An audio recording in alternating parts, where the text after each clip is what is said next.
প্রচুর পরিমাণ যদি খান, এই খাওয়া আপনার অন্তরকে নষ্ট করে দিবে। কিছু মানুষ আছে আপনার এত পরিমাণ খাইতে পারে, শুধু খাইতেই থাকে, আরো দরকার আরো দরকার, খাইতে খাইতে গলার এখানে আসার পর একটা ঢেকুর দেয়, করে একটা ঢেকুর দেয়, এইভাবে আপনার খাইতে দেয়। ভালো করে শোনেন, যেটা আপনারা কল্পনা আনেন নাই যে হুজুর এই জাতীয় হাদিসও আছে যারা বেশি খান। পরিমিত খাওয়া ঠিক আছে, কিন্তু অতিরিক্ত খাওয়া ঠিক না। পরিমিত খাওয়া ঠিক, কিন্তু অতিরিক্ত খাওয়া ঠিক না। অনেক সময় আপনারা মেহমানের মেহমানদারি করতে গিয়ে এমন করেন, 40-42টা আইটেম করে। কয়জন মেহমান? 2 জন। এতগুলো আইটেম করছেন 2 জনের জন্য, আবার কয় সবগুলা থেকে কিন্তু আপনার খেতে হবে। তা আপনি এতগুলো আইটেম করছেন, এত আইটেম করছেন আপনি মাত্র 2-3 জনের জন্য, এরা খাবে কিভাবে? না না, আপনি কিন্তু খেতেই হবে, এরকম বলে আপনার। রাসূলুল্লাহ সাল্লাল্লাহু আলাইহি সাল্লাম বলেন, মা মালা আদামিয়ুন বিআআন শাররান মিন বাতনিন। আদম সন্তান জীবনে যত পাত্র পূর্ণ করে, এর মধ্যে সবচাইতে খারাপ পূর্ণ হলো তার পেট নামক পাত্রকে পূর্ণ করা। নবীজি বলেন, আদম সন্তান তার পেটের চাইতে অন্য কোন আর খারাপ কোন পাত্র পূর্ণ করে না। আদম সন্তান দুনিয়াতে যত পাত্র পূর্ণ করে, এর মধ্যে সবচাইতে খারাপ পূর্ণতা হলো পেটকে পূর্ণ করা। বলেন সবাই, কি কে পূর্ণ করা? তাহলে আমরা যখন মাঝে মাঝে বলি পেট বইরা খায়েন, কথাটাই ঠিক না। কি বলি? খান খান, পেট বইরা খান। পেট বইরা খানটাই তো ঠিক না।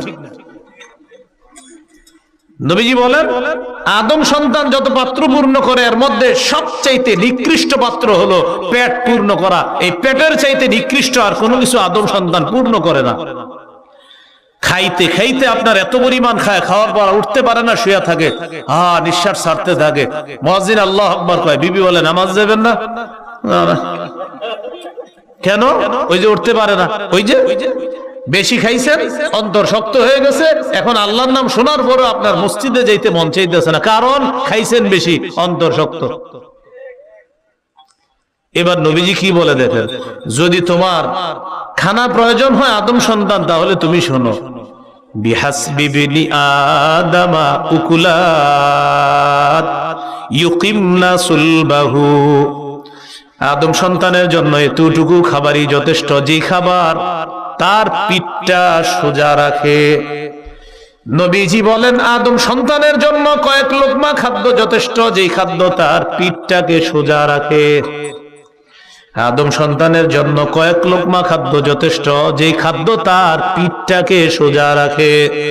বিহাসবি ইবনি আদম, আদম সন্তানের জন্য যথেষ্ট উকুলাত, কয়েক লোকমা খাদ্য, ইউকিমনা সুলবা, যে খাদ্যগুলো তার পিঠের মেরুদণ্ডরা সোজা রাখে, এটাই যথেষ্ট।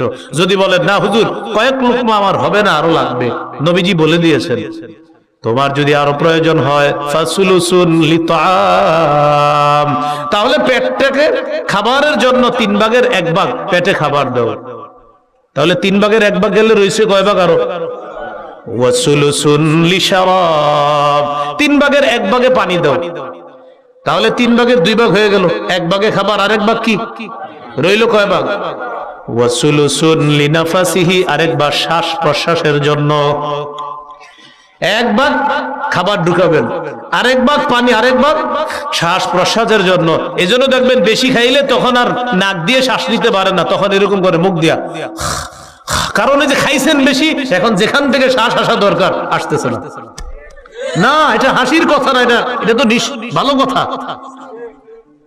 রাসূল সাল্লাল্লাহু আলাইহি সাল্লাম বলেন, তোমার যদি খাইতে হয় বেশি, তাহলে তুমি সুলুসুন লিতাআমিহি, খাবারের জন্য 3 ভাগের 1 ভাগ, ওয়া সুলুসুন লিশারাবিহি, পানীয়ের জন্য 3 ভাগের 1 ভাগ, ওয়া সুলুসুন লিনাফাসিহি, শ্বাস প্রশ্বাসের জন্য 3 ভাগের 1 ভাগ।